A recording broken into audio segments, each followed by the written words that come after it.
আগামী 8 আগস্ট রাজ্যে অনুষ্ঠিত হতে যাচ্ছে ত্রিস্তর পঞ্চায়েত নির্বাচন। দিকে দিকে বাড়ি প্রচারের পাশাপাশি বাইক র্যালি সহ ছোট ছোট সভায় জোর দিচ্ছে বিজেপি প্রার্থীরা।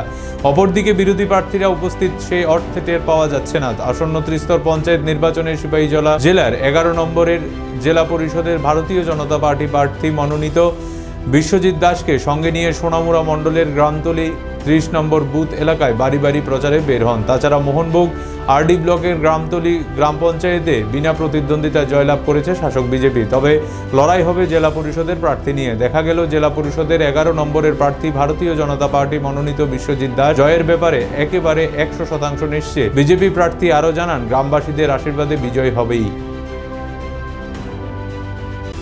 আজকে আসন্ন ত্রিস্তর পঞ্চায়েত নির্বাচনকে সামনে রেখে আমাদের ভারতীয় জনতা পার্টি সোনামুড়া মণ্ডলের অন্তর্গত 30 নং বুথে ভারতীয় জনতা পার্টির মনোনীত প্রার্থী তথা আমাদের যারা কার্যকর্তা রয়েছেন তাদেরকে নিয়ে আমরা বাড়ি বাড়ি যাচ্ছি।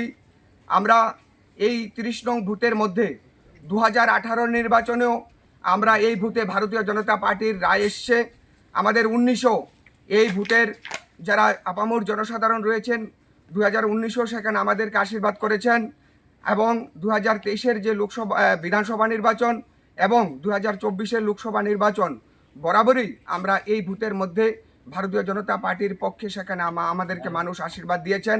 আমরা আজকে যেই প্রত্যেকটা বাড়িতে বাড়িতে আমরা গিয়েছি, আমাদের যারা প্রার্থী মনোনীত প্রার্থী যারা রয়েছেন ভারতীয় জনতা পার্টির, সেখানে মানুষ বিপুল পরিমাণে সেখানে আশীর্বাদ করেছেন এবং আমাদের ভারতীয় জনতা পার্টির যে মূল মন্ত্র সবকা সাথ সবকা বিকাশ, সেই মূল মন্ত্রকে ওনারা বিশ্বাস করেন এবং সেই মন্ত্রকে পাথেয় করে আগামী দিনেও এই এলাকার যারা জনসাধারণ রয়েছে ভারতীয় জনতা পার্টির পক্ষে থাকবে এবং আমাদেরকে আশীর্বাদ করবে।